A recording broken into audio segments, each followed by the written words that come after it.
Hello everyone, welcome back. I'm Kashaw, and today we are talking about the Marco Silvas LAIC winning team featuring Charizard, and just a really good Sun team that I think is going to dominate this meta. And I think that if you're going to Sacramento, you need to know this. So first off, it is Choice Specs Charizard, which actually kind of different. It's Air Slash, Heat Wave, Overheat, and Weather Ball. Weather Ball I just think is really good.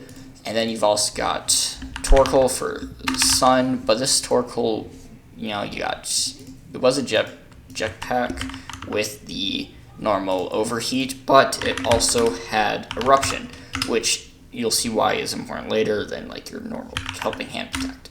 So pretty basic set here, but you can't have a Sun team right now without Jump Pluff. Jump Pluff being a very important part of this team as well. Getting that Chlorophyll boost to run Sleep Powders. It actually had Sunny Day, which I think is going to pick up more and more. I've run Sunny Day Jump Pluff. I think it's really good. You always have Tailwind, and I think these are kind of the three moves you have. Then you can have your own choice. You can run an attack move, but he actually chose to run Rage Powder, which I just think is a really good choice because you're allowed to having your Charizard get a few more attacks off than say you otherwise would.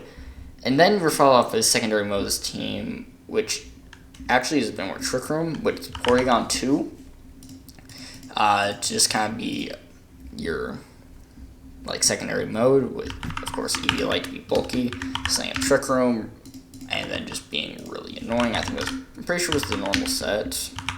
That's kind of all around. Then you also had Ursaluna on this team, which actually is really good. I don't remember what Terra is, but you kind of got your normal, not Earth Power, but I think it was your normal set. I think it had Earthquake as well, but then you got your normal P2 Ursaluna, and then finally right now you got Instant Roar just to kind of be there.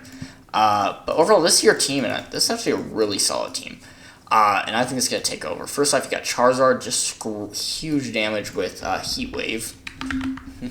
If I could spell it. So you got Air Slash, hit your fighting types, I guess. It's I think it's more a situational one, but you're most of the time going to be clicking Heat Wave over and Heat Wave. Sometimes Weather Ball, actually, I think Weather Ball is really good against the Pelipper teams that actually went against the finals in Game 1. Actually clicked Weather Ball a ton. Well, Charizard with Solar Power, Heat Wave's doing a ton of damage, even more than similar amount of levels to Swing and Typhlosion. And you got Torkoal as well. So if you do set up a Trick Room with Porygon, you can have Ursaluna Torkoal to kind of be sweeping with Eruption, and that's the goal of that. But then you've also got Jump Pluff, again, to help Charizard with, you're going to set up Sleep Powders, even let Torkoal get off Eruption. But typically, it could be Torkoal, Jump Pluff, you click Sleep Powder, Overheat, and get into Charizard, where you can start sweeping. Or you've also got leads where you could say Torkoal, Porygon, and then say Protect, Trick Room you could lead Porygon, Jump Pluff, which actually was a good lead, and then from there you could either commit to Tailwind, switch out to Charizard, or even if you want to, you could switch out Jump Pluff and say Ursaluna or Torkoal and set up a Trick Room with Porygon. But you can even run Instant Roar Porygon and set Trick Room right away, and you've really got a lot of good usage for this team, and it's a very good, almost balanced team, but it's also a team that gets that hyper offensiveness that's really good in this format and can sweep teams.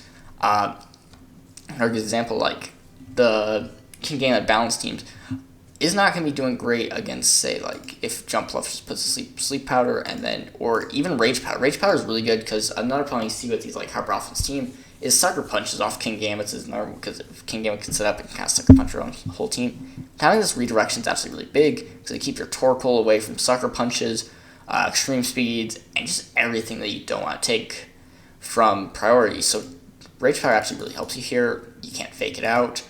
I think it's probably still Terra Dark. I'm pretty sure that's still the meta Terra on this. So you can't get taunted by Whimsicott or Murkrow, which is really good. But kind of if you're about taunt, you run Jump Pluff. If not, you can run Porygon 2. Instant, I think, just here to kind of bring some stability if you want to play slow, get a fake out off. I think Insyn's going to be one of your lesser broad options, but I think it's definitely something that's really good for this team. It really helps it bring it together. I do think some main weakness, I think, is Sand, but of course you got Ursaluna to kind of beat your Sand teams, and that's another reason Ursaluna's good, because Sun right now is really going to struggle into Sand teams with Tyranitar and Hisuian Arcanine. Those two pretty much wall Charizard completely and just threaten it back really horribly. So what do you do to fix that? Well, you have Ursaluna to threaten both of them with ground like moves, Facade, if they tear it, like you've got really good damage off the Ursaluna, and it's also not taking damage from sand.